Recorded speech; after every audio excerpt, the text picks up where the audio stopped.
Right now she's running at 1291. You know the Stirlings, they do decline as they run.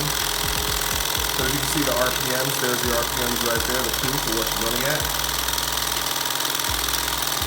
So there you have it. 1200, a little over 1200 RPMs.